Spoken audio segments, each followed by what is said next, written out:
감사합니다. 귀한 찬양. 이민교회를 2007년부터 섬겨 오니까요. 벌써 꽤 됐네요. 꽤 안 됐나요? 네, 이민교회가 정말 할 일 많습니다. 그 중에 하나, 늘 부모 곁을 떠나서 이렇게 유학하고, 어딘가 이렇게 정착하러 떠나는 유학하러 온 친구들, 현지된 송집사 말고 유학하러 온 친구들을 잘 품어서 잘 키웠다가 보내주는 겁니다. 제가 듣기로는 제가 부임하기 전에 열심히 나오다가 최근에 한 달 동안 계속 열심히 나오는 홍보죠? 네, 잠깐 앞으로 나오실래요? 잠깐 앞으로 나와요. 네. 당신한테 하는 소리예요. 잠깐 앞으로 나와요. 제가 부임하기 전에 잘 나왔다고 그러더라고요. 그죠? 네. 어느 학교로 가게 됐다고요? 카셀이요? 다음 주부터는 카셀로 대학에 입학했대요. 그래서 교회 오고 싶어도 못 올 거라고 잠깐 기도하죠. 잠깐 기도하겠습니다. 하나님, 귀한 자매가 그동안 저희 교회에 와서 여러 가지 모습으로 함께 신앙생활하고 집을 멀리 떠나와서 여기서 부모 같은 분들에게 잘 보호받게 하시다가 하나님 좋은 학교에 입학을 허가해 주셔서 이제 어쩔 수 없이 또 교회를 떠나야 됩니다. 하나님 함께 해 주셔서 어디에 가든지 우리 복음교회와 나눴던 깊은 사랑을 기억하게 하시고 더 멀리는 주님과 나눴던 귀한 사랑을 기억하게 하셔서 늘 보호하시고 늘 함께 하셔서 좋은 앞길 열어주시길 원합니다. 하나님, 귀한 딸 가는 곳곳마다 좋은 사람들, 특별히 신앙의 사람들 만나게 하셔서 신앙생활 끊이지 않고 할 수 있도록 하나님 함께하여 주옵소서.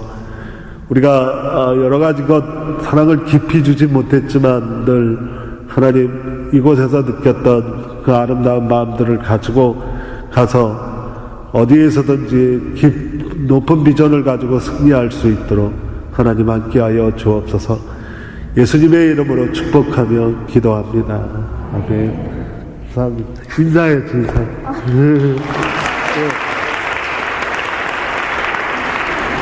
네. 유학생들을 잘 품었다가 좋은 곳으로 보내주는 것도 우리가 아는 성교입니다.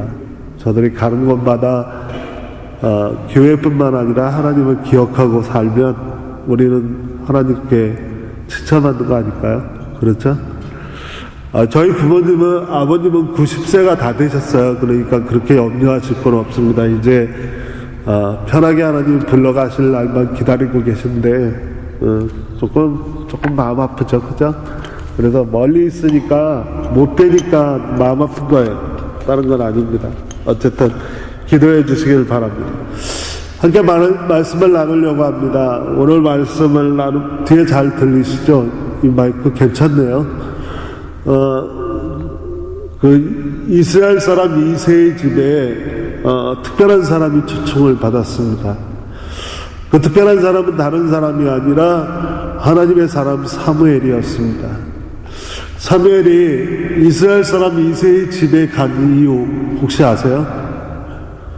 오늘 말씀을 읽어보시면 눈치채셨겠지만 사무엘은 이스라엘의 마지막 사사입니다. 사사라고 하는 직분은 제사장과 그리고 선지자와 그리고 왕이라고 하는 직분이 같이 묶여 있었던, 그래서 왕정시대와 사사시대가 이렇게 과도기적인 였었는데 사무엘은 사울이라고 하는 사람을 이스라엘의 왕으로 세운 사람이죠. 아시죠? 그래서 사무엘이 이스라엘의 첫 번째 왕인 사울을 하나님의 명령대로 백성들이 원하긴 했지만 하나님이 그에게 기름 부으라 그래서 왕으로 세웠습니다. 사울이 하나님의 기대만큼 이스라엘의 왕의 자리에서 하나님을 제대로 섬기지 못했다라고 하는 것은 여러분 성경을 읽어보시면 아실 겁니다. 그래서 하나님은 사울을 대신할 왕을 찾으셨어요. 드디어 사무엘이 사울을 대신할 이스라엘의 왕을 찾기 위해 이스라엘 사람 이새의 집에 가서 그 아들들을 속여왔습니다. 이새가 아들들을 다 속여있어요. 근데 그들 중에 왕이 없었어요. 그러자 사무엘이 이들 중에는 왕이 없는데 어떻게 된 일일까? 그래서 다시 이새에게 묻습니다. 혹시 다른 아들이 있냐고. 그랬더니 막내가 양치러 나갔다라고 이야기합니다. 그래서 사무엘이 얼른 그 사람을 불러와라. 그래야 내가 그 사람 보고 나서 결정을 하겠다라고 하는 얘기죠. 그래서 아버지 이새는 불이 나게 양치러 나가 있던 다윗을 불러옵니다. 이게 다른 아들들은 용모를 단정히 하고 혹시라도 왕이 될까 준비하고 있었는데 다윗은 전혀 그렇지 못했다는 거죠. 그래서 상상을 해보면 그랬을 겁니다. 다윗은 들에 나가 양을 치고 있는데 갑자기 아버지가 집에 들어오라 그러니까 무슨 일이 있나라고 불이 나게 뛰어왔을 겁니다. 그래서 들판에서 일하던 사람이 뛰어오면 제일 생각나는 게 뭐죠? 땀 냄새. 그래서 뛰어오르라고 들판에서 일하느라고 땀 냄새로 온몸이 가득했을 겁니다. 그리고 옷을 갖춰 입을 시간은 없었고 남루하게 그냥 일하던 모습 그대로 또는 일하던 모습 그대로 오른손에는 양을 치던 지팡이가 들려 있었고 일하던 모습 그대로 왼손에는 아마 양을 지키던 칼이 들려 있었을 겁니다. 그리고 얼른 들어오려니까 뛰어 들어오느라고 숨이 턱이 탈 정도로 헉헉거리면서 뛰어왔을 겁니다. 이렇게 땀 냄새 그리고 있는 그대로의 모습 그리고 깨끗이 정결되지 않았지만 있는 그대로의 모습으로 나타난 다윗을 보고 하나님과 하나님의 사람은 이렇게 이야기합니다. 이 사람이다.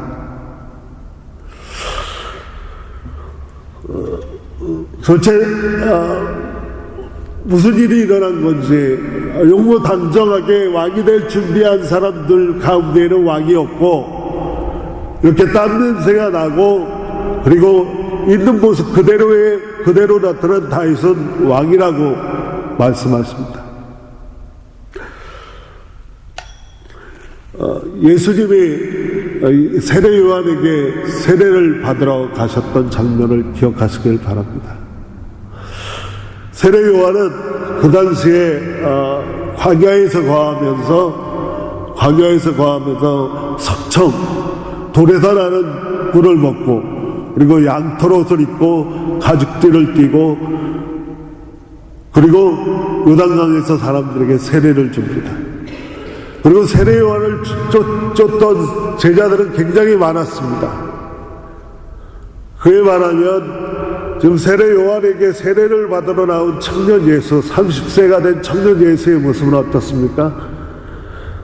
30세가 되도록 뭐 특별한 거 없는 사람입니다. 나사렛이라고 하는 시골 동네에서 아버지 요셉이 목수였기 때문에 아마 배폐질을 하던 손 그대로 또는 도끼를 들고 나무를 캐던 그 손 그대로였을 겁니다. 여러분에게 한번 물어보겠습니다. 만약에 하나님의 아들이라고 하면 지금 석청을 먹고 양털로 옷을 입고 가죽띠를 띠고 요단강에서 세례를 주고 그리고 제자들이 줄줄 딸려있는 세례 요한이 하나님의 아들의 모습입니까? 아니면 30세가 되도록 기껏 목수의 시골 구석에서 목수로 대패질을 하고 도끼로 나무를 캐던 사람이 하나님의 아들의 모습입니까? 누가 더 하나님의 아들하고 어울립니까? 질문이 잘 이해가 안 되세요? 한 가지 더 말씀드릴게요. 예수님이 제자들을 모으셨어요. 예수님이 제자들을 모으신 까닭은 하나님 나라 운동을 함께 하기 위해서 복음의 증인들을 만들기 위해 제자들을 구하셨어요. 근데 예수님은 제자들을 구하러 예루살렘으로 가신 게 아니라 갈릴리로 가셨어요. 왜 이 얘기를 하냐 하면 당시 예루살렘에는 어떤 사람들이 있었죠? 예루살렘에 가면 뭐 서울과 똑같겠죠. 예루살렘에 가면 첫째로 성경에 대해 능통한 사람들이 많았을 겁니다. 그리고 종교적으로 열정이 많은 사람들도 많았을 거예요. 지식이 높은 사람들도 많았고, 가방끈이 긴 사람들도 많았고, 능력 있는 사람들도 많았고, 재주 있는 사람들도 다 거기 있었을 겁니다. 그런데 말해도 갈릴리는 조그만 호숫가의 어촌 마을입니다. 그때나 지금이나 얼마 전에 가봤을 때도 역시나 어부들이 민물고기를 잡았기 때문에 그 냄새, 그 비린내. 그래서 갈릴리에는 사람들이 있다라고 하면 밤새 물질을 하고 돌아와서 온몸에서 비린내가 뭉칭뭉칭 풍겨나는 어부들밖에 없습니다. 여러분에게 묻겠습니다. 하나님의 아들이 하나님의 나라 운동을 하기 위해 제자들이 필요합니다. 그들 가운데 복음을 온 세상에 퍼뜨리기 위해 정말 복음을 함께 일할 사람들이 필요합니다. 예루살렘에 있는 사람들이 그 일에 더 적합하다고 보이십니까? 아니면 갈릴리에 있는 사람이 그 일에 더 적합하다고 보이십니까? 하나님 나라 운동을 하기 위해 예루살렘에 있는 성경에 능통한 자들이 더 어울리십니까? 아니면 갈릴리 바닷가에 있는 그 비린내 나는 어부가 더 어울리십니까? 솔직히 말씀드리면 예루살렘에 있는 사람이 더 어울릴 겁니다. 그리고 30세 청년 예수보다는 세례 요한이 더 하느님 아들처럼 보일 겁니다. 그러나 그렇지 않았습니다. 마치 오늘 본문에 옷을 잘 차려입고 왕이 될 준비를 한 다른 형제들보다 땀 냄새가 물씬 풍겨나는 다윗이 하나님에게 이 사람이다라고 지명받을 수 있는 것처럼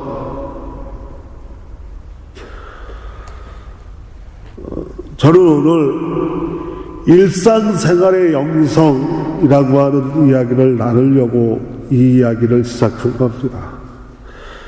여러분에게 혹시 지나가다가 이런 책을 한번 읽어보십시오라고 권면드리고 싶은 저자와 책이 있습니다. 저자 이름은 유진 피터슨이라고 하는 사람입니다. 여러분 혹시 유진 피터슨이라고 하는 사람의 책이 있으면 한 번쯤 읽어보세요. 이 유진 피터슨이라고 하는 사람은 현대 영성가로 알려져 있는 사람이고, 그리고 그 사람의 책 중에 송 집사님이 읽어보셨을 만한 책이 다윗 현실에 뿌리 박은 영성이라고 하는 책입니다. 다윗을 이 유진 피터슨이라고 하는 사람이 다시 읽으면서 책을 썼는데 그 책의 내용이 현실에 뿌리 박은 영성이라고 하는 내용입니다. 내용은 다른 게 아니라 다윗의 일대기를 통해서 현실 속에서 우리가 살아가는 삶의 터전, 우리가 설거지하고 우리가 빨래하고 우리가 아기 보고 우리가 일하고 우리가 짜장면 만들고 우리가 하는 그 일상의 삶 속에서 만나지는 그리스도인의 삶의 자세, 그것에 대해서 이야기합니다. 그러면서 이 책의 재미있는 얘기는 이겁니다. 다윗은 본받을 게, 배울 게 거의 없는 사람이다. 동의하세요? 우리 지금까지 다윗하면 위대한 사람으로 알았죠. 대단한 사람으로 알았잖아요. 다윗처럼 설교에 많이 등장하는 사람이 없어요. 근데 이 유진 피터슨이라고 하는 사람이 이 책에서 인간 다윗은 전혀 배울 것이 없는 사람이다라고 이야기합니다. 왜냐하면 다윗은 우리보다 더 엄청난 죄를 지은 사람입니다. 우리 살인한 적 있으세요? 제가 모르는 건 아니죠? 다윗은 살인의 뭐라 그러죠 이걸? 살인을 이렇게 시킨 사람이죠. 주범, 장주범 장로님이 아니라 살인의 주범. 다윗은 살인의 주범입니다. 그래서 밧세바의 남편이었던 자신의 친부인 우리아를 죽인 사람입니다. 이 살인한 사람한테 배울 만한 게 뭐 있겠습니까? 그리고 다윗은 좋은 아버지가 아니었대요. 다윗은 좋은 아버지가 아니었습니다. 왜냐하면 다윗의 이 범죄 때문에 다윗과 밧세바의 사이에서 태어난 아들부터 시작을 해서 3명의 아들을 죽입니다. 이 죄 때문에. 거기다가 이 다윗이 너무나 큰 나라를 세워놓아서 그랬는지 몰라도 왕자들의 나라로 자기 아들들이 자기들끼리 죽이는 피비린내라는 역사를 다윗은 아버지로서 보게 돼요. 그 전쟁에서 승리했던 게 압살롬 아닙니까? 영어로 압살로트라고 하는 말은 완벽하다라고 하는 말이죠. 그 압살로트라고 하는 영어 단어가 압살롬의 이름에서 왔다는 야설도 있어요. 그것처럼 이 압살롬이라고 하는 아들은 완벽한 아들이었어요. 왕위를 계승한다라고 하면 솔로몬보다는 압살롬이었어요. 근데 이 압살롬이 참지 못하고 아버지 다윗에게 반역을 하죠. 근데 그 반역은 삼위천야로 끝나요. 결국 아버지 다윗은 압살롬을 어떻게 합니까? 자기 부하 손에 맡겨서 죽여요. 아버지로서는 그야말로 불행한 아버지죠. 빵점 아버지. 그럼 남편으로서는 다윗이 쓸만한 인간입니까? 첫째로 부인이 많았어요. 이게 쓸만한 남편이라는 얘기는 아니죠.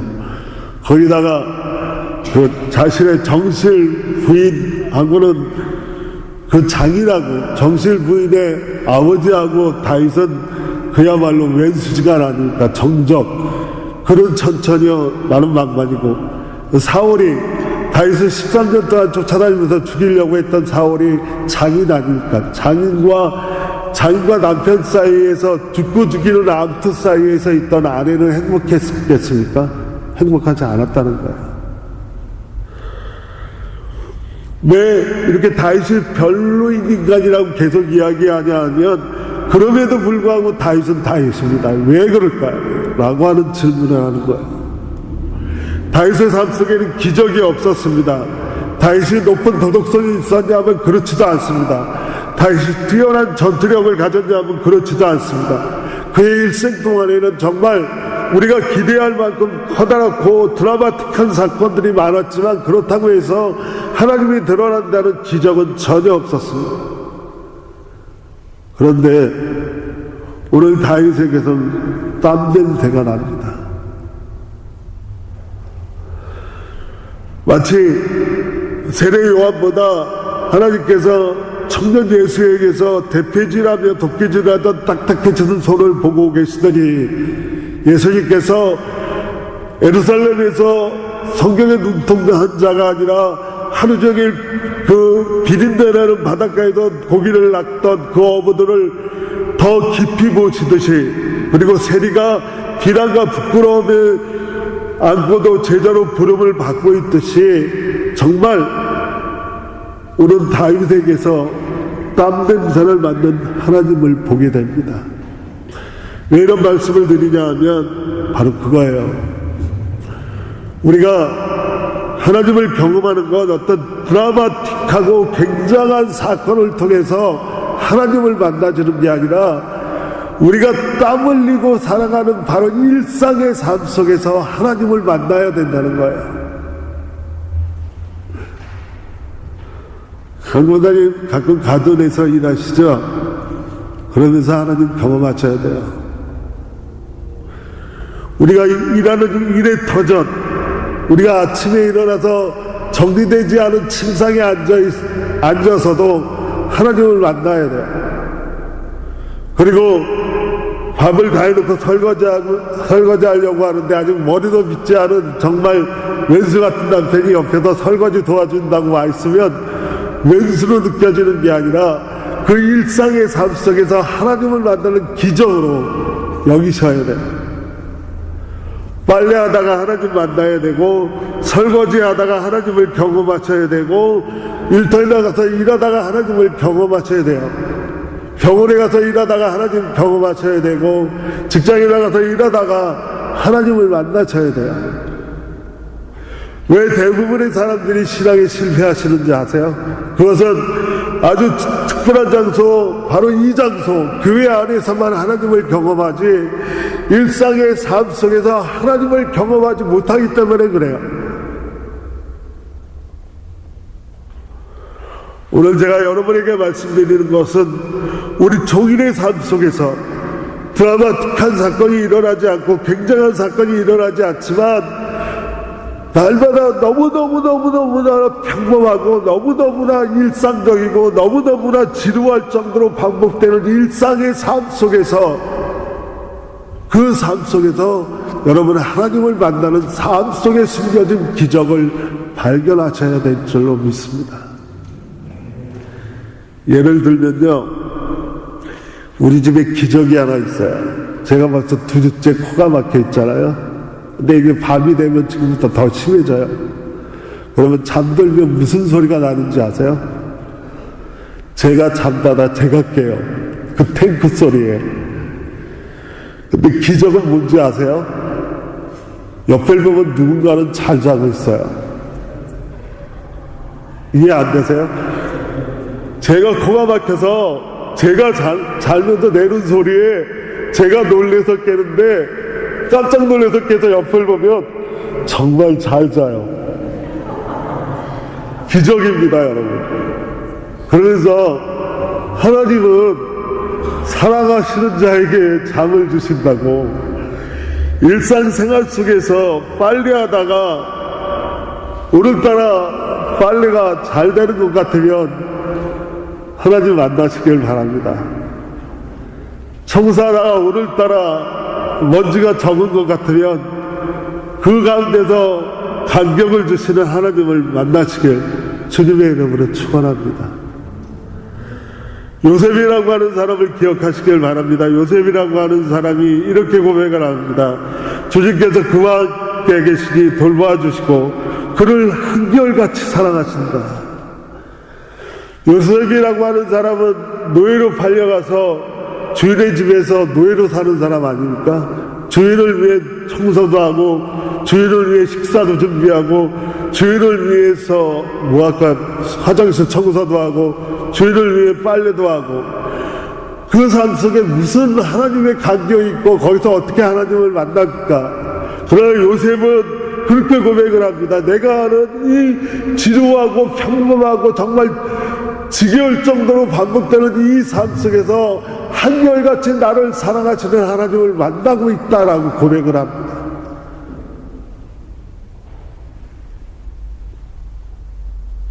여러분 모두가 일상의 삶 속에서 땀을 흘리면서 열심히 일하다가 다윗처럼 땀 냄새가 푹신푹신 풍겨나는 그 가운데서 하나님을 만나는 삶 속에 숨겨진 기적을 경험하시는 여러분이 되시길 주님의 이름으로 간절히 축원을 드립니다. 짧게 두 번째 말씀을 드리면, 두 번째 말씀은 그런 거예요, 여러분. 이렇게 하나님을 경험하고 나면 대부분의 사람들이 기대하길, 야, 그럼 모든 일이 다 잘 되겠다라고 기대합니다. 그러나 나는 그렇지 않습니다. 하나님을 경험한다고 해서 갑자기 모든 일이 다 잘 되지 않습니다. 예를 들면 오늘 다윗이 딴데 다른 가운데 왕으로 보여졌잖아요. 기름 부음을 받았는데, 그리고 왕이 언제 됐는지 아세요? 그로부터 13년 동안 사울에게 쫓겨다니다 왕이 됐어요. 여러분 잘 아시는 사울이 바울이 됐잖아요. 사울이 바울이 된 건 다메섹 도상에서 부활하신 예수님을 빛 가운데 만났죠. 그 만나자마자 모든 게 잘 된 게 아니라 눈이 멀어버렸어요. 아나니아가 축복하고 나서 그가 모든 것도 잘 됐냐면 그렇지 않아요. 3년 반 동안 아라비아라고 하는 광야에 나가서 기다리는 시간이 필요했어요. 모든 게 잘 되진 않아요. 그 기간을 어떻게 기다려야 될까? 오늘 본문의 말씀을 보면, 여러분, 오늘 본문 뒤에 본문의 말씀을 보면 제가 정말 중요하게 여기는 한 가지 말씀만 참여하고 말씀 마치려고 합니다. 뒤에 그의 형들이 둘러싸인 가운데 다윗의 기름을 부었다. 그러자 주님의 영이 그날부터 계속 다윗을 감동시켰다. 모든 일이 금방 잘 되는 건 아니지만 그 모든 일을 이기고 하나님이 원하시는 일들을 성취해 나가기 위해 우리에게 필요한 것이 있다면 바로 감동이에요. 감동. 그것도 그냥 감동이 아니라 지속되는 감동. 빨래하다가, 설거지하다가, 청소하다가, 아이 보다가, 병원 갔다가, 직장 갔다가 이렇게 계속 지속되는, 어느 곳에서든지 만나주는 지속되는 감동이에요. 감동이라고 하는 단어는 헬라어에 의하면 이렇게 되어 있습니다. 테오퓨누마토스라고 하는 단어인데요. 테오는 하나님이라는 뜻이고 퓨누마토스는 호흡이라고 하는 뜻이에요. 그래서 이게 합쳐져서 하나님의 숨결이에요. 그러니까 다윗은 매 순간마다 하나님의 숨결을 느끼며 산다는 거예요. 여러분, 다른 게 감동이고 다른 게 감격이 아니에요. 예수님 말씀하시길 너희들은 춤을 춰도 피리를 불어도 춤을 추지 않고 고구려도 함께 울지 않는구나 라고 하는 시대에 살고 있어요. 감동이 없는 시대, 감격이 없는 시대. 왜요? 하나님의 숨결을 우리가 느끼지 못하기 때문에 그래요. 여러분의 아내에서, 여러분의 남편에게, 여러분의 자녀들에게서, 여러분이 매일 지루하게 하는 일상의 삶 속에서 여전히 지루할 뿐이지 그 속에서 하나님의 숨결을 느끼지 못한다면 우리는 우리의 신앙에 실패할 수밖에 없어요. 여기서만 하나님의 숨결을 느끼는 게 아니라 여러분의 삶 속에서 매일같이 똑같이 반복되는 삶 속에서 오늘 다윗처럼 땀냄새 나는 그곳에서 우리는 끊임없이 계속해서 하나님의 감동, 하나님의 숨결을 느끼며 사셔야 될 줄로 믿습니다. 오늘 더 이상 긴 말씀은 드리지 않겠습니다. 뒤에 이게 조금 있는데 그건 끊어버리고 다윗은 그 다음에 시편 150편 중에 77편이나 지을 정도로 정말 계속 하나님의 숨결을 느끼고 살아가면서 적었어요. 사랑하는 여러분 모두는 일상의 삶 속에서 하나님을 만나는 여러분의 삶 속에 숨겨진 기적을 경험하며 사시길 주의 이름으로 간절히 축원을 드립니다. 자다가 깨서 옆에 있는 사람 보고 화장 안 하면서 보고 놀리지 마시고 주님 그 기적을 경험하시길 주님의 이름으로 축원합니다. 팔다리에 기운 빠졌다고 요즘 우리 집사람이 매일 하는 소리예요. 팔다리에 기운 빠졌다고 남편 흉보지 마시고 그 남편 주신 것 하나님께 감사하며 기적으로 알고 사시길 주님의 이름으로 축원합니다. 매 순간 하나님의 숨결을 느끼며 사시는 저와 여러분이 돼서 신앙에 실패하지 않는 여러분과 제가 되길 주님의 이름으로 축원합니다. 기도하겠습니다. 하나님 감사합니다. 우리들 드라마틱하고 특별한 일들 속에서 하나님을 경험하려고 했던 저희들을 용서하여 주시고 이제부터는 우리에게 지루할 정도로 계속되는 일상의 삶 속에서 끊임없이 하나님의 숨결을 느끼며 살 수 있도록 인도하여 주옵소서. 예수님의 이름으로 기도합니다. 아멘.